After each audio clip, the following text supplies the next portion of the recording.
ఈవెంట్ని అందించినందుకు Shri Madhavi high school Suresh sir గారికి మరియు మాధవి మేడం గారికి చాలా ధన్యవాదాలు. ఫస్ట్ నేను ఈ 4 ఉద్యోగాలు సాధించడంలో మా స్కూల్ ఇచ్చిన ఫౌండేషన్ చాలా ఉంది. వాళ్ళు ఇచ్చిన ఫౌండేషన్ గట్టిగా లేకపోతే నేను ఉద్యోగాలు సాధించడానికి కాదు కావచ్చు. వాళ్ళు ఇచ్చిన మ్యాథ్స్ క్లాసెస్ కానీ గ్రామర్ క్లాసెస్ కానీ అవన్నీ నాకు చేయడంలో చాలా తోడ్పడినాయి. అండ్ మాకు సబ్జెక్ట్ చెప్పిన ప్రతి టీచర్ కూడా చాలా మా బేసిక్స్ చాలా మంచిగా చెప్పారు. సో నేను వాటన్నిటి వల్లనే నేను కాంపిటేటివ్ ఎగ్జామ్స్ అన్ని క్లియర్ చేయగలిగిన. Thank you so much.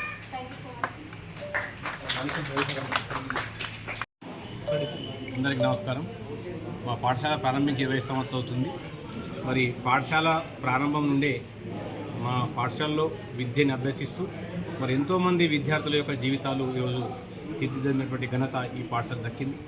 మరి దాంట్లో భాగంగానే ఈరోజు జైతాపూర్కి చెందినటువంటి గౌరమైత సన్న డాక్టర్ ఆఫ్ సాయిరెడ్డి గారి యొక్క కుమార్తె అనేటువంటి అమ్మాయి మా పాఠశాలలో ఇద్దరు అమ్మాయిలు ఇక్కడ చదవడం జరిగింది. కాబట్టి మరి పెద్ద అమ్మాయి అయినటువంటి మైత మరి మా పాఠశాలలో 1వ క్లాస్ నుంచి 10వ క్లాస్ చదివేటప్పుడే ఆమె లోపల ఒక సీనియర్ ఒక సిస్టమేటిక్ ఉన్నటువంటి విద్యార్థి. ఏ చెప్పినా కాదన